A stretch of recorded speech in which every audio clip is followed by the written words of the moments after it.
and you look at some of Chris Bowen's commentary, some of the statements he's putting out on social media, you really struggle to see how he can be the energy minister, the climate change minister. He sounds like some first-year arts student who's grappling with this issue. I really worry about it because we are facing the real prospect of running out of gas. Yeah, and I think this will be similar to the Voice debate, which is the government is not going to be able to make an argument to the Australian people because they're going to be caught short.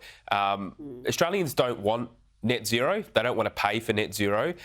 This renewables only, renewables everywhere policy is being rejected by regional Australians, and with very, very good reason because of the impact on their life. And as you sort of alluding to, the energy minister simply cannot sustain a meaningful argument in public, instead resorting to basically name calling. So the more Australians see of this, the more they'll turn against the government's policies. His antics are getting more desperate, I can tell you, on social media. He's tweeting out Guardian articles. You know you're scraping the bottom of the barrel when you've got to resort to Guardian articles.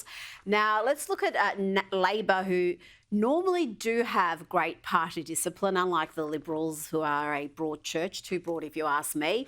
But the PM is terrified of a millennial in a hijab, a young Muslim senator from WA, Fatima Payman, who is the first federal Labor politician to cross the floor in 18 years. She voted against the government on a Greens motion recognising the statehood of Palestine.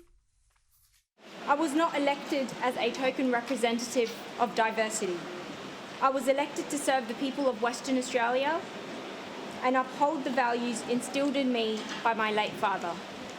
Today, I have made a decision that would make him proud and make everyone proud who are on the side of humanity.